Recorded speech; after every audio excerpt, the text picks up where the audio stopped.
নদীর বুকে চলছে চাষাবাদ। কোথাও কোথাও পানি থাকলেও বেশিরভাগ অংশেই একেবারেই পানিশূন্য। কে বলবে যে এটা এক সময়কার প্রমত্তা কপোতাক্ষ নদ? কেবল কপোতাক্ষই নয়, খননের অভাবে ভরাট হয়ে গেছে ঝিনাইদহের উপর দিয়ে বয়ে যাওয়া ১২টি নদীর তলদেশ। নদীগুলো সব বুঝিয়ে গিয়েছে, কোনো যাওয়ার মতন কোনো কায়দা নেই, সব এখন আবাদ হচ্ছে, ধান হচ্ছে। আমাদের এই কপোতাক্ষ নদীতেই আগে অনেক পানি ছিল, এখন পানি নেই, আমরা ধান চাষ করি। আর যতটুকু পানি আছে সেখানেও ফেলা হচ্ছে ময়লা আবর্জনা, ফলে নষ্ট হচ্ছে পানি, দূষণ ছড়িয়ে পড়ছে আশপাশের পরিবেশে। নদীর ভিতরে যে সমস্ত বর্জ্য ফেলা হচ্ছে এবং বর্জ্যগুলি যেভাবে নদী আপনার ভরাট করে ফেলছে, মানুষ যেমন ভরাট করছে, পাশাপাশি বর্জ্য দিয়েও ভরাট করা হচ্ছে। এতে করে নদীগুলির অস্তিত্ব বিলীন হয়ে যাচ্ছে। দেশীয় মাছের অন্যতম বিচরণ ক্ষেত্র এসব নদী আজ পানির অভাবে মাছ শূন্য।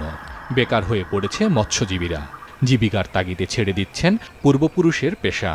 আগে মাছ মারতাম, মাছ বিক্রি করতাম, নিজেরাও কিছু খাতাম, বিক্রিও করতাম। এখন তো কিছুই নেই, সব সমান হয়ে গিয়েছে। মাঝে মাঝে 100 টাকা কুয়াও হয়, আবার মাঝে মাঝে খালি হাতেও চলে যায়। সরকার যদি দেখা যাচ্ছে যে যদি গভীর করে দিত, আমাদের দেখা যাচ্ছে যে আবার ওই মাছ টাছ ধরতে পারতাম, খাতে পারতাম। নদীর সাথে সংযুক্ত খালেও নেই পানি। এর প্রভাব পড়েছে কৃষি জমিতে। শুকনো মৌসুমে পানি প্রবাহ ধরে রাখতে নদীর পাশাপাশি খাল খননেও নেওয়া হবে পদক্ষেপ, জানায় কর্তৃপক্ষ। আমাদের মেইন প্রায়োরিটি রয়েছে নবগঙ্গা, কুমার এবং চিত্রা খননের দিকে।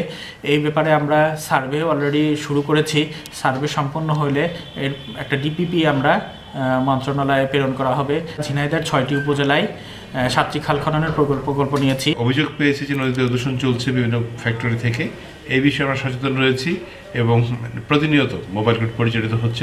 দ্রুত খনন করা না হলে হারিয়ে যাবে ঝিনাইদহের 12টি নদী। পানি সংকটে ব্যাহত হবে কৃষি উৎপাদন, কমে যাবে দেশীয় মাছের উৎপাদন, আর এর প্রভাব পড়বে পরিবেশে, বলছেন পরিবেশবিদরা। মাছরাঙা নিউজ ডেস্ক।